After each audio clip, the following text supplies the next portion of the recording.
Biotechnology part 6 मध्ये आपल्या सर्वांचं स्वागत आहे. बायोटेक्नॉलॉजी पार्ट 6 मध्ये आपण बघणार आहोत human proteins produced by rDNA technology. मागच्या तासाला आपण आरडीएनए टेक्नॉलॉजी बघितली, steps involved in rDNA technology बघितली. तर त्या आरडीएनए टेक्नॉलॉजीनं ह्यूमन प्रोटीन्स तयार केलेले आहेत. वेगवेगळे डिसऑर्डर्स, डिसीजेस आणि हेल्थ कंडिशनसाठी हे प्रोटीन्स वापरले जातात. ते आपण कुठले आहेत या चार्टमध्ये आपण अभ्यास करणार आहोत. पुस्तकामध्ये टेबल 12.7 कारण हा बायोटेक्नॉलॉजी जो चॅप्टर आहे तो 12वा आहे आणि त्यातला 12.7 हा चॅप्टर टेबल आहे. त्यामध्ये human proteins produced by rDNA technology असं त्याला नाव दिलेलं आहे. तर या बाजूला सगळे डिसऑर्डर्स किंवा डिसीजेस किंवा हेल्थ कंडिशन दिली आहे. दुसऱ्या बाजूला रिकॉम्बिनंट प्रोटीन्स म्हणजे रिकॉम्बिनंट डीएनए कोणकोणते प्रोटीन्स तयार केले जातात आणि ते प्रोटीन्स कुठले आहेत हे आपल्याला या बाजूला दिलेले आहेत. आता पहिलं बघा, अनेमिया. हा जो डिसीज आहे अनेमिया, हा it is caused due to shortage of haemoglobin. Anaemia हा शॉर्टेज ऑफ हिमोग्लोबिन होत असतो. त्याच्यासाठी इरिथ्रोप्रोटीन हे रिकॉम्बिनंट डीएनए टेक्नॉलॉजीने तयार केलेलं आहे. इरिथ्रोप्रोटीन, इरिथ्रॉस म्हणजे आपण रेड ब्लड सेल्स तुम्ही सर्क्युलेशन मध्ये बघितलं असेल तर ते इरिथ्रोप्रोटीन जे आहे ते तयार केलं जातं की ज्याच्यामुळं हे इरिथ्रोप्रोटीन वापरलं की stimulation of formation of erythrocytes takes place. जे इरिथ्रोसाइट्स जे आहेत रेड ब्लड सेल्स त्या फॉर्म होण्यासाठी स्टिम्युलेट करतं आणि अनेमियाला बरं करण्यास मदत केलं जातं. तर दुसरं जे आहे बघा, आता हे इरिथ्रोप्रोटीन जे आहे ते कशासाठी वापरलं जातं तर during kidney dialysis and side effects of AIDS त्याच्यासाठी सुद्धा हे वापरलं जातं. की किडनी डायलिसिस मध्ये सुद्धा आपल्या ब्लड जे आहे ते कमी होत असतं, हिमोग्लोबिन कमी होत असतं आणि ते अनिमिया कॉज होतो. त्याच्यासाठी हे इरिथ्रोप्रोटीन वापरलं जातं. दुसरं आहे अस्थमा.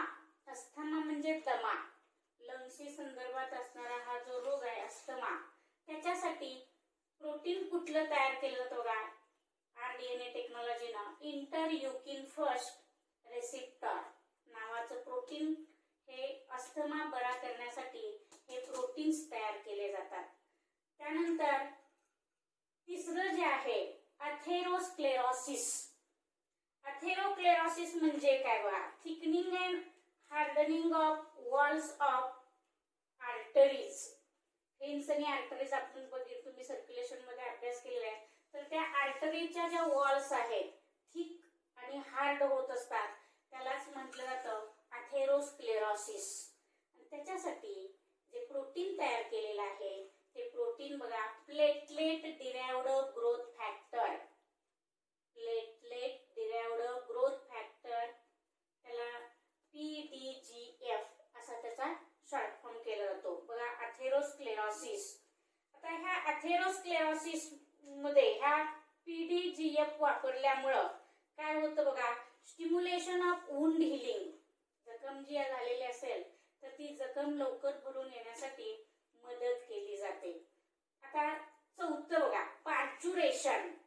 पार्च्युरेशन म्हणजे baby birth. The time of baby birth त्याला पार्च्युरेशन म्हणतात. आणि बेबी बर्थच्या वेळेस रिलॅक्झिन नावाचं हार्मोन किंवा प्रोटीन हे जास्त उपयोगी होतं आणि हे रिलॅक्झिन जर त्याच्यामध्ये दिलं तर पार्च्युरेशनला बेबी बर्थला सोपं जातं. आणि म्हणून हे सुद्धा रिलॅक्झिन आरडीएनए टेक्नॉलॉजीनं तयार केलं जातं. पार्च्युरेशन मध्ये ते वापरलं जातं. त्यानंतर ब्लड क्लॉट्स, रक्त गोठण्याची जी क्रिया आहे त्याला ब्लड क्लॉट्स म्हणतात. Normal blood clotting human being मधलं ते 3 ते 5 मिनिट्स असतं. पण काही वेळेस ते ॲबनॉर्मल होतं, त्याच्यापेक्षा जास्त वेळानं ते क्लॉट होतं. त्यावेळेस टिश्यू प्लाझ्मोजेन ऍक्टिव्हेटर टीपीए त्याचा शॉर्ट फॉर्म केला जातो. टिश्यू प्लाझ्मोजेन ऍक्टिव्हेटर हे वापरलं जातं. की ज्याच्यामुळं ब्लड क्लॉटिंग जे आहे ते ब्लड क्लॉटिंग नॉर्मल होतं किंवा ब्लड क्लॉट्स जे आहेत ते डिझॉल्व्ह होतात. कधी तर हार्ट अटॅकचा जेव्हा स्ट्रोक येतो त्यावेळेस त्या ब्लॉक्स मधले जे ब्लड आहे ते डिझॉल्व्ह करण्याचं काम हे टिश्यू प्लाझ्मोजेन ऍक्टिव्हेटर केलं जातं. त्याच्यासाठी दुसरं एक प्रोटीन वापरलेलं आहे किंवा एन्झाईम आहे इरोकायनेज. हे टीपीए आणि इरोकायनेज हे ब्लड क्लॉट साठी वापरलं जातं आणि ते सुद्धा रिकॉम्बिनंट प्रोटीन आहे. त्यानंतर 6वा बघा, कॅन्सर. कॅन्सर सारखा जो रोग आहे त्याच्यामध्ये सुद्धा वेगवेगळ्या प्रकारचे रिकॉम्बिनंट प्रोटीन्स वापरले जातात. ते रिकॉम्बिनंट प्रोटीन्स कुठले आहेत बघा, इंटरफेरॉन्स. पहिला आहे इंटरफेरॉन्स, दुसरा आहे tumour necrosis factor. Tumour necrosis factor. आणि चौथा आहे इंटरल्युकिन्स. इंटरल्युकिन्स आणि मॅक्रोफॅग ऍक्टिव्हेटिंग फॅक्टर. हे सगळे एन्झाईम्स किंवा प्रोटीन्स आहेत की कशासाठी वापरले जातात, कॅन्सर साठी वापरले जातात आणि हे सुद्धा रिकॉम्बिनंट प्रोटीन्स आहेत. 7वा आहे बघा डायबेटिस. डायबेटिस मेलिटस नावाचा जो रोग आहे किंवा डिसऑर्डर आहे की त्याच्यामध्ये the human or person does not form insulin correctly. In that person insulin is used.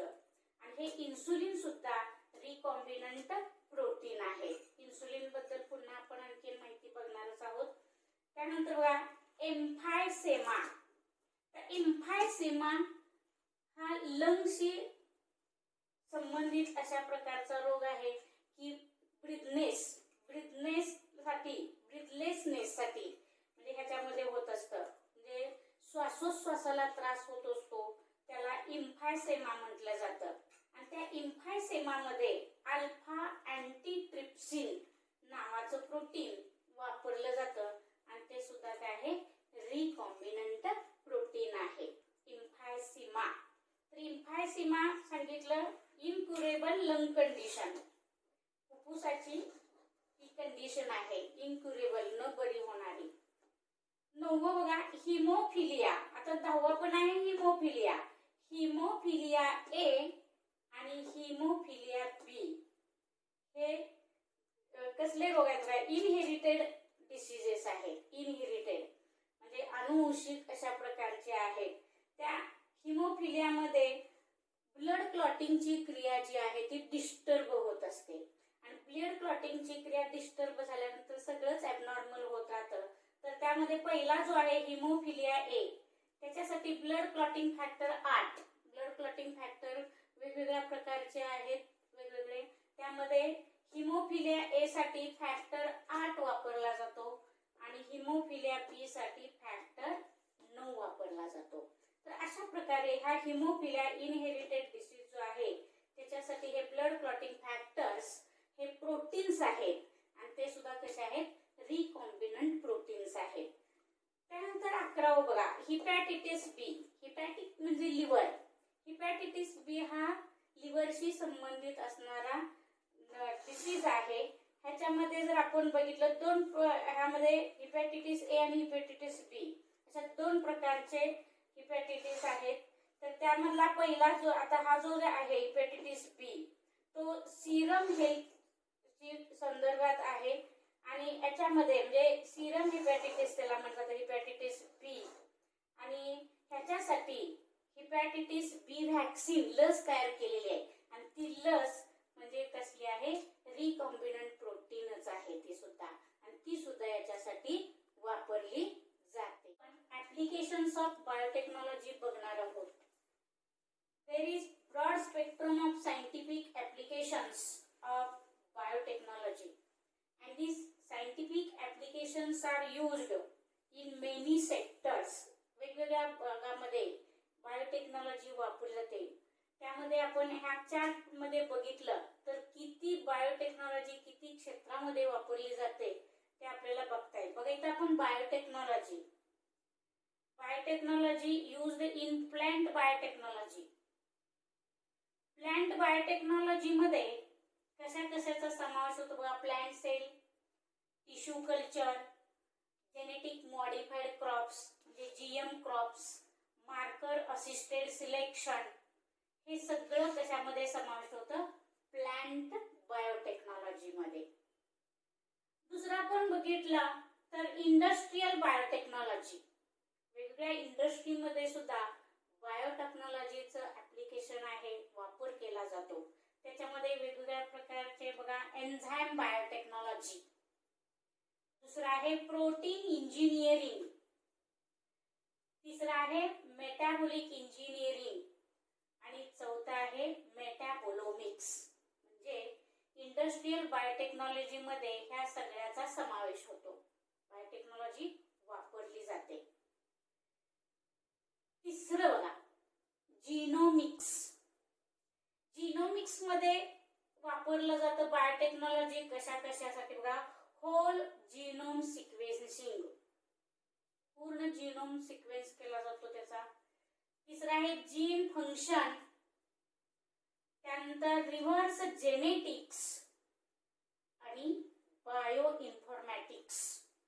या सगळ्याचा समावेश जीनोमिक्स मध्ये होतो आणि जीनोमिक्स मध्ये बायोटेक्नॉलॉजीचा वापर केला जातो. त्यानंतर बघा microbial biotechnology.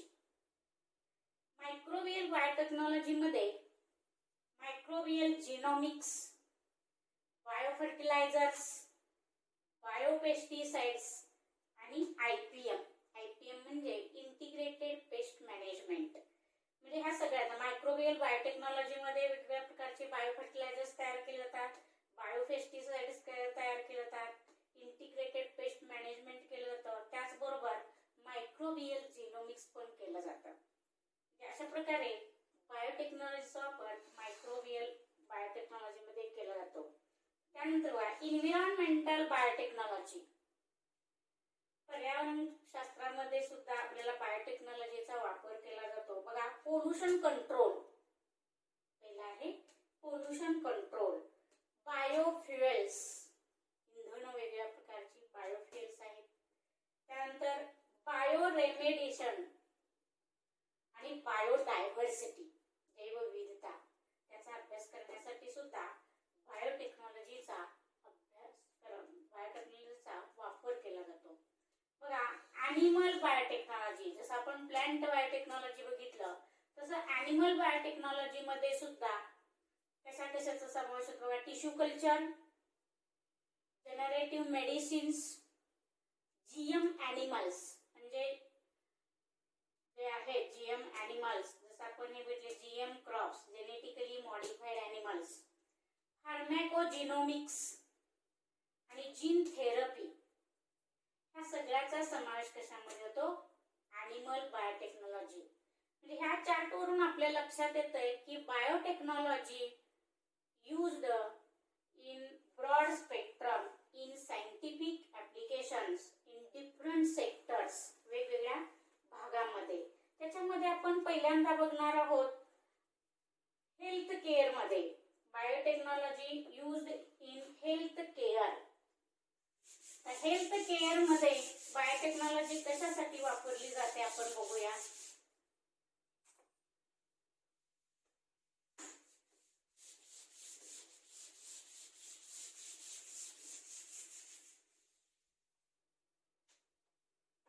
Health care biotechnology. आपला मुद्दा आहे हेल्थ केअर बायोटेक्नॉलॉजी.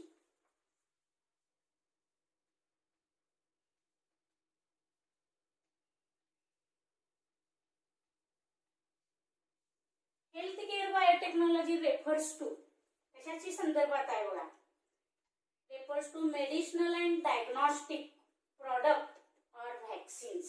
बघा इट रेफर्स कशाशी संबंधात आहे, health care biotechnology refers to कशाशी संदर्भात बघा, medicinal and medical and diagnostic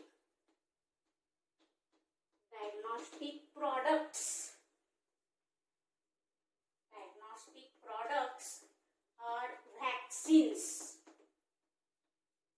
या संदर्भात आहे. तर हेल्थ केअर बायोटेक्नॉलॉजीमुळे patients have give different solutions for their health and these solutions are therapeutic and diagnostic solutions.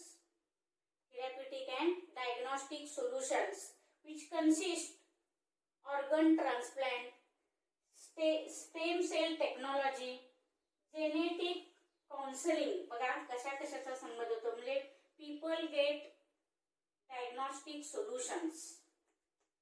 वेगवेगळे डायग्नॉस्टिक सोल्युशन्स त्यांना मिळतात. त्या डायग्नॉस्टिक सोल्युशन मध्ये पहिला समावेश आहे त्याचा ऑर्गन ट्रान्सप्लांट. ऑर्गन ट्रान्सप्लांट त्याचबरोबर स्टेम सेल टेक्नॉलॉजी. तिसरा आहे जेनेटिक काउन्सलिंग.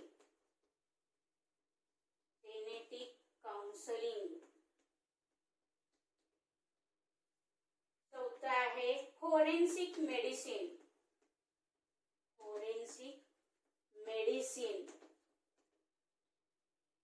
त्याचबरोबर जीन प्रोब. पाचवा आहे जीन प्रोब. आणि सहावा आहे finger printing. Genetic finger printing त्याला म्हणतात. Genetic finger printing.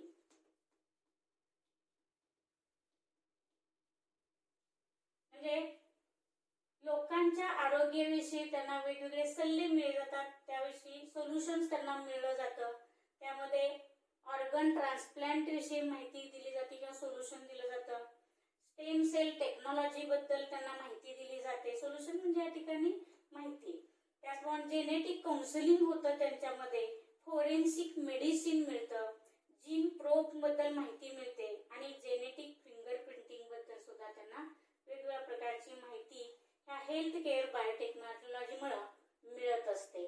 तर या हेल्थ केअर बायोटेक्नॉलॉजी मध्ये आपल्या सिलेबस मध्ये 2 प्रोडक्ट्स दिलेले आहेत. त्यामध्ये पहिला प्रोडक्ट आपण बघूया इन्सुलिन. पहिला प्रोडक्ट आहे insulin.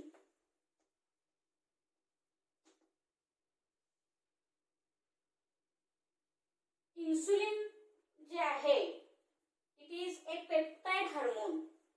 Insulin is peptide hormone. बघा माहिती बघा. Insulin is peptide hormone.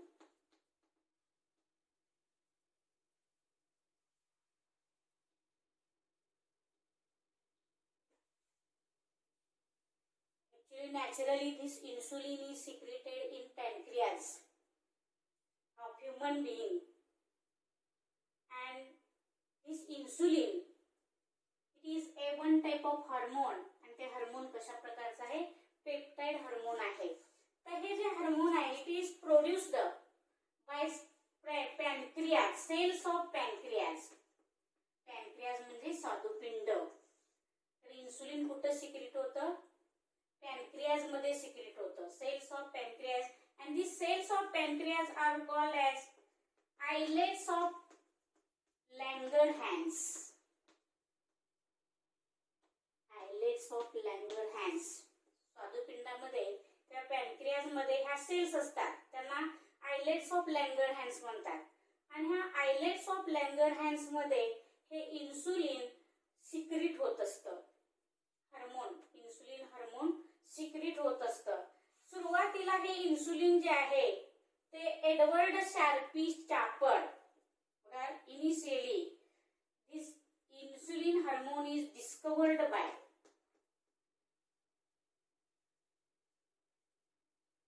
Edward Sharpey chopper.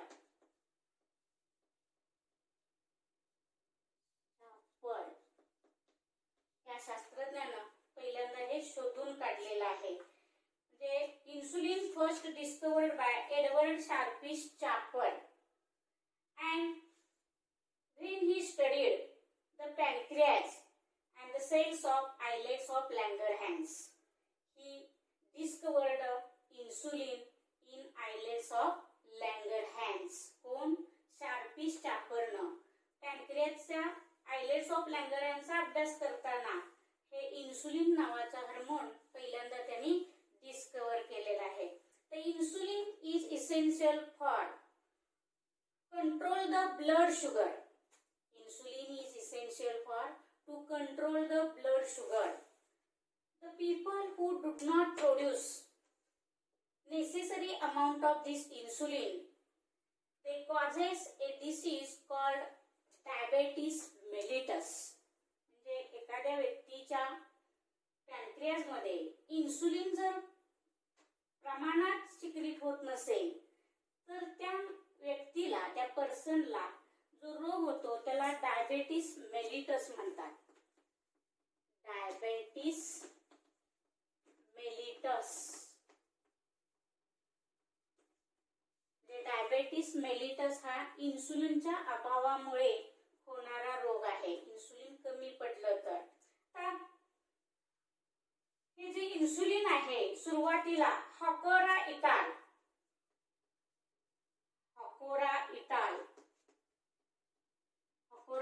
म्हणजे हकोरा आणि त्याचे साथी दुसरे काम करणारे लोक, हकोरा इटाल यांनी केमिकली हे इन्सुलिन सुरुवातीला तयार केलं. केमिकली इन्सुलिन तयार करत असताना त्यांनी काय केलेलं, डीएनए सिक्वेन्स तयार केले आणि ते डीएनए सिक्वेन्स दोन प्रकारचे, दोन चेन मध्ये तयार केले, चेन ए आणि चेन बी. आणि दोन्ही चेन ए आणि चेन बी एकदमच त्यांनी PBR 322 ह्या प्लाझमिड व्हेक्टर मध्ये इन्सर्ट केले.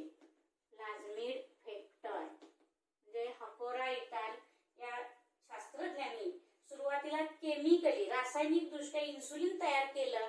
ते तयार करत असताना त्यांनी डीएनए सिक्वेन्स तयार केल्या. त्या डीएनए सिक्वेन्सचे चेन मध्ये तयार केल्या, चेन ए आणि चेन बी. चेन ए आणि चेन बी एकदम त्यांनी काय केलेलं आहे, PBR 322 हा जो प्लाझमिड व्हेक्टर आहे त्याच्यामध्ये इन्सर्ट करून हे इन्सुलिन रासायनिक दृष्ट्या म्हणजे केमिकली तयार केलं हकोरा इटालनं. Nowadays the insulin is produced by rDNA technology. आता हे इन्सुलिन rDNA टेक्नॉलॉजीनं तयार केलं जातं भरपूर प्रमाणामध्ये. तर हे जे rDNA टेक्नॉलॉजी आहे त्याच्यामध्ये इन्सुलिन तयार करत असताना ई कोलाय होस्ट म्हणजे होस्ट म्हणून ई कोलाय इश्चेरिशा कोलाय वापरलं जातं. आणि त्याचबरोबर त्याच्यामध्ये प्लाझमिड व्हेक्टर जो आहे तो PBR 322